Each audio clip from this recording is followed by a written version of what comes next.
요한복음의 마지막 장에 베드로의 이야기 함께 읽어보도록 하죠. 그 후에 예수께서 디베랴 호수에서 또 제자들에게 자기를 나타내셨으니 나타내신 일은 이러하니라.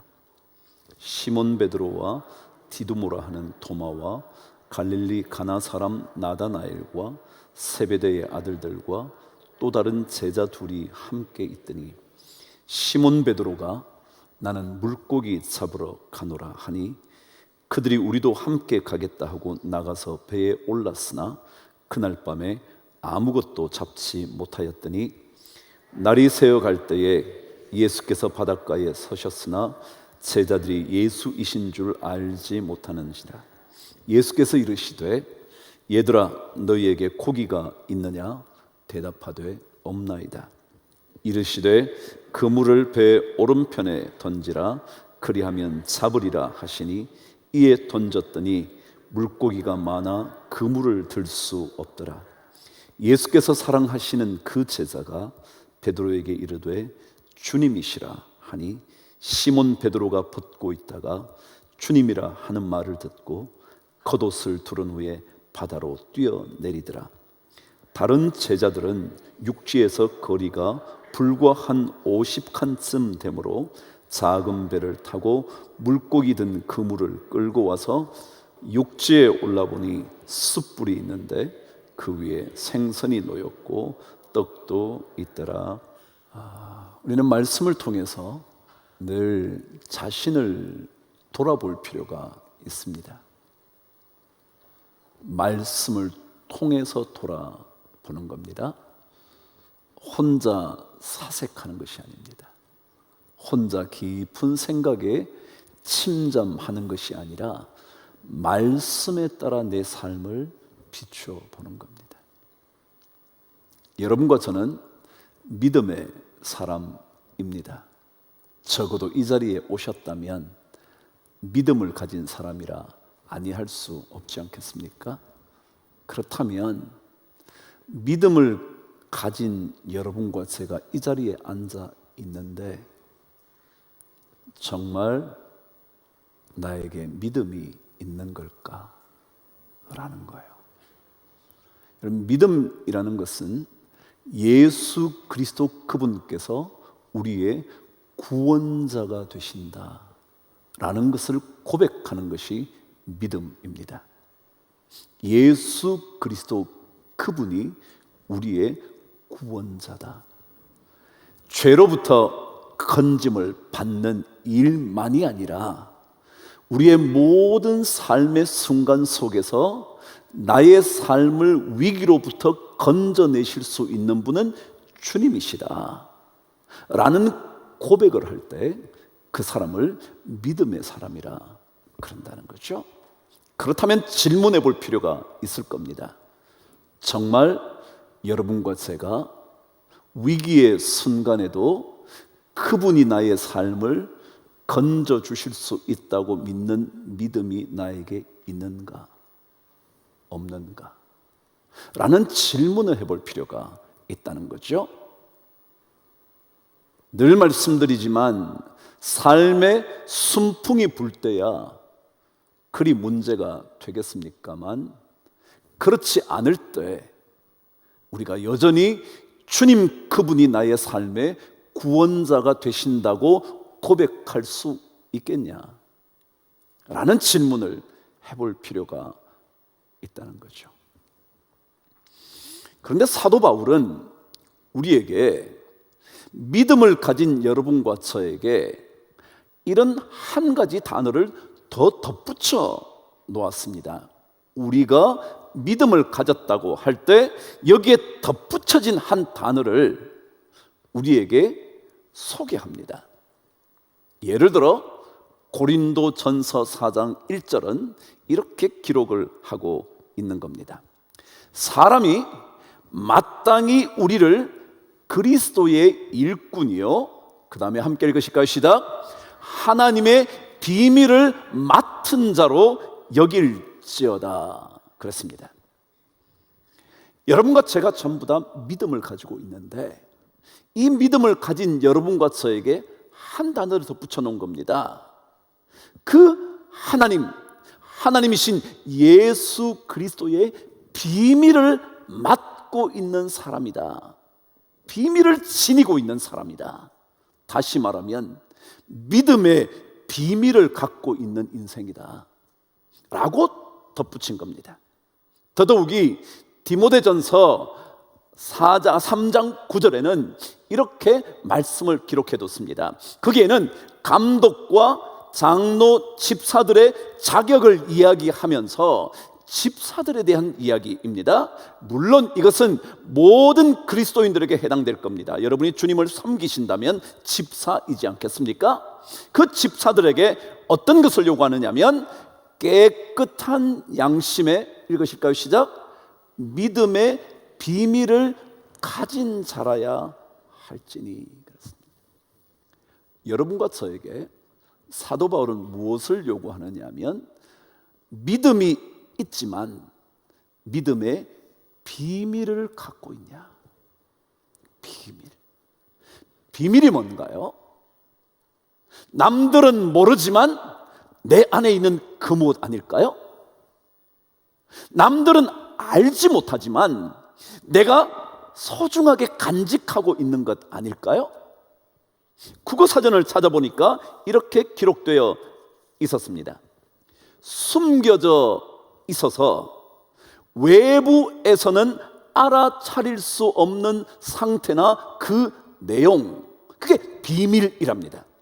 말하자면 여러분과 제가 믿음의 삶을 산다고 말할 때 그것은 세상 사람들이 우리를 봤을 때, 외부에서 우리를 보았을 때 외부 사람들은 알지 못하지만 우리가 가지고 있는 그 무엇, 그게 비밀이라는 겁니다. 그렇다면 또 묻는 겁니다.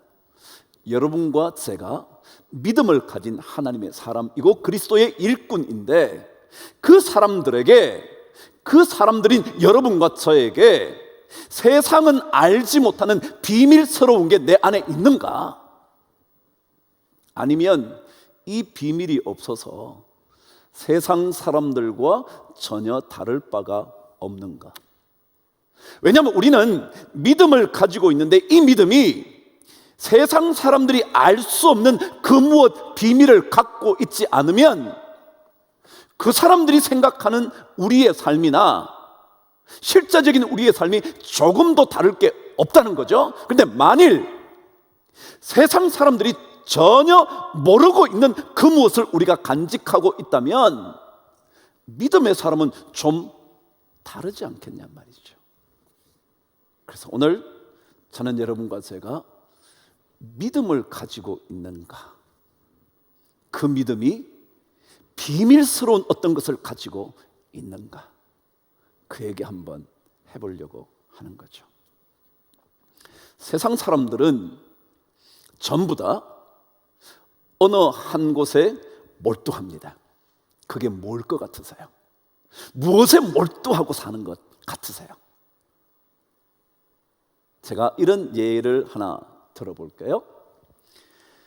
1998년에 미국에 유명한 야구 선수, 타자가 있었습니다. 그가 누구였냐면 마크 맥과이어라는 선수였습니다. 아시까 이름이야 몰라도 됩니다. 그 내용이 중요하기 때문이죠. 근데 이 사람은 그 시즌, 야구하는 한 해의 시즌에 최고 홈런 기록을 남긴 사람이 된 겁니다. 그때 말이죠. 근데 그가 대개 한 시즌에 한 60개 정도만 홈런을 치면 엄청난 선수가 됩니다. 그런데 이 사람이 60개를 칩니다. 61를 칩니다. 62를 칩니다. 63을 칩니다. 기록이 막 깨지는 거예요. 그러다 드디어 69개를 치자 그 다음 경기에 모든 사람들이 막 난리가 난 겁니까? 진짜 70개의 홈런을 칠 수 있을까? 막 사람이 막 그 경기에 막 미어터지듯이 옵니다. 더더욱이 그의 70번째 홈런 공을 잡기 위하여 막 사람들이 막 때로 몰려 있는 겁니다. 드디어 그가 70호 홈런을 날립니다. 언론이 난리가 났고요. 막 온 미국이 떠들썩했었다 합니다. 그런데 그 공을 잡은 사람이 그 공을 경매에 내놓았습니다. 얼마쯤 받았을까요? 여러분, 야구 경기에 홈런을 쳐서 이 공을 받은 거예요. 그래서 이걸 경매에 내놓은 거예요. 얼마쯤 받았을 것 같습니까? 그냥 한번 얘기해 보시죠. 우리 저기 아무나 한번 얼마쯤 받았을 것 같아요? 집사님 얘기 한번 해보세요. 10억. 여러분, 그냥 야구 시합에 공 하나에 10억이라니 말이나 되나요? 안 되죠. 여러분, 무슨 공이 10억이에요. 그런데요, 그 공이 300만 불에 팔렸습니다. 300만 불은 지금 환산하면 36억입니다. 98년에 36억이라면 지금은 적어도 20년도 더 지난 일이니 적어도 50억 정도 되지 않을까요? 그럼 이게 세상입니다. 이상하지 않나요, 여러분? 어떤 야구 선수가 친 공이 50억을 받는다뇨. 세상은요, 전부 다 여기에 관심이 있습니다. 세상. 어쩌면 오늘 베드로도 그런 사람이었을지 모릅니다. 저와 함께 3절 말씀을 읽겠습니다. 시작.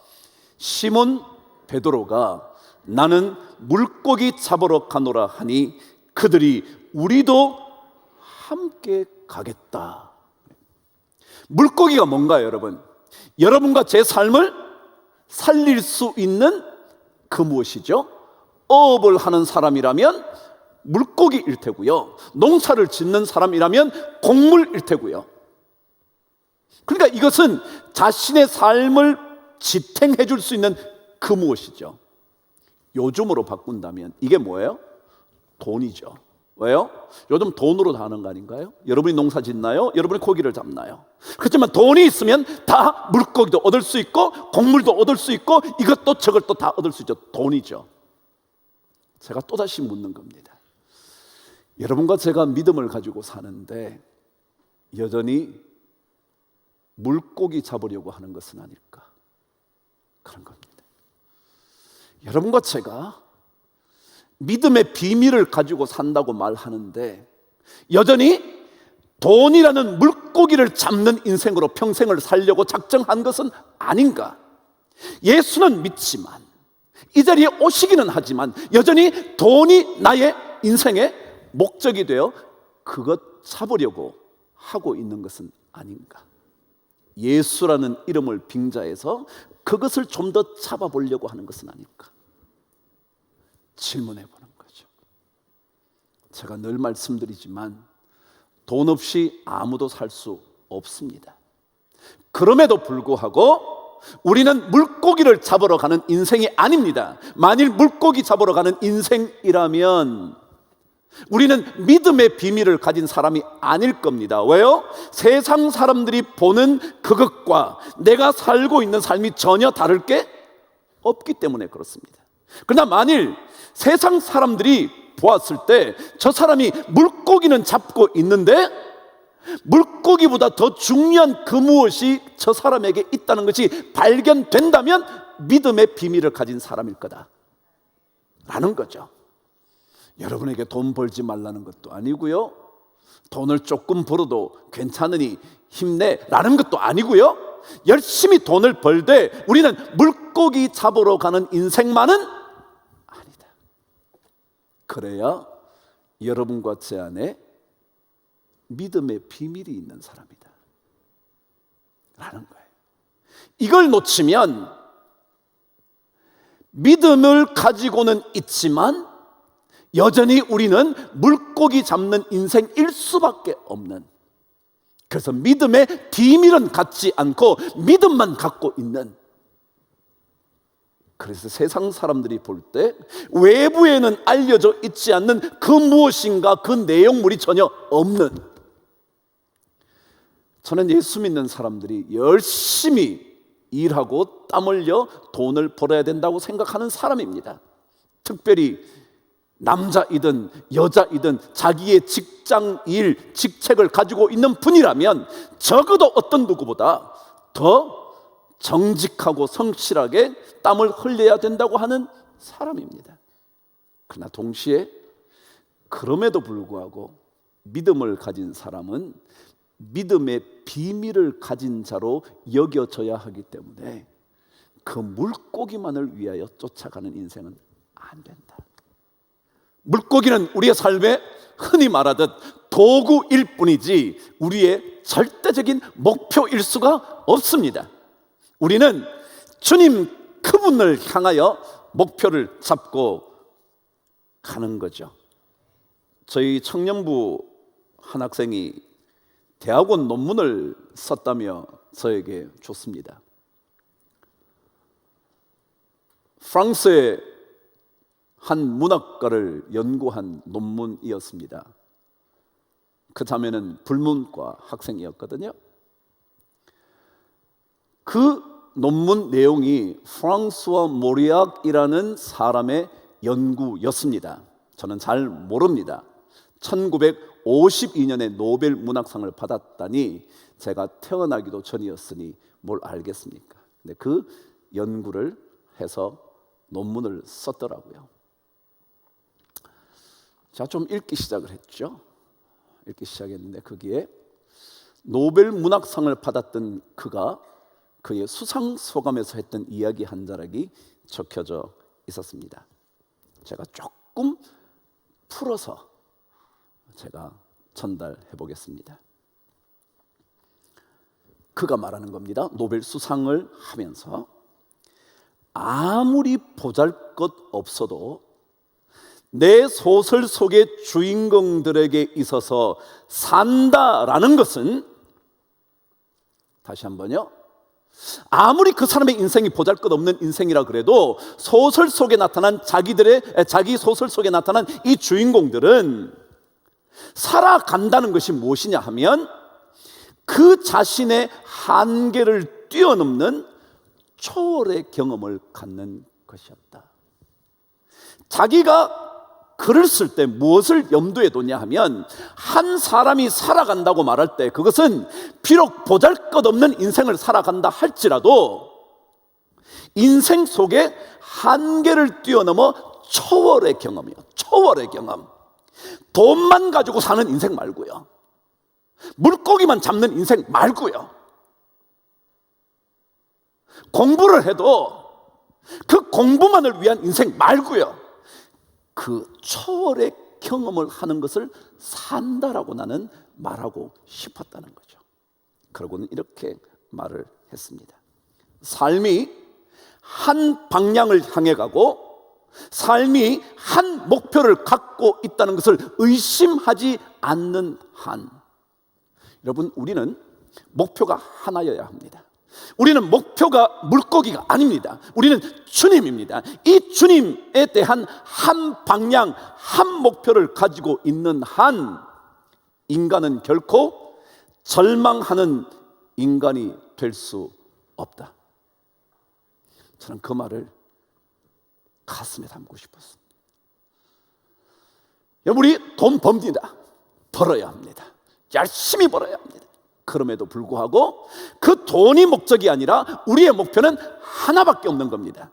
이분을 통하여 우리 인생의 한계를 뛰어넘는 초월의 경험을 해보는 것.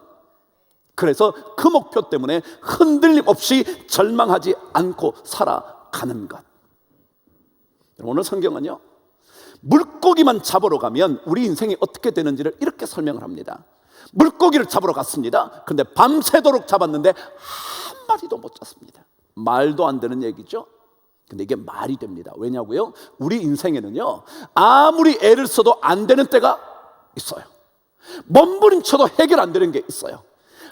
아무리 땀을 흘려도요, 물고기 한 마리도 못 건질 수도 있어요. 그런 인생일 수 있어요.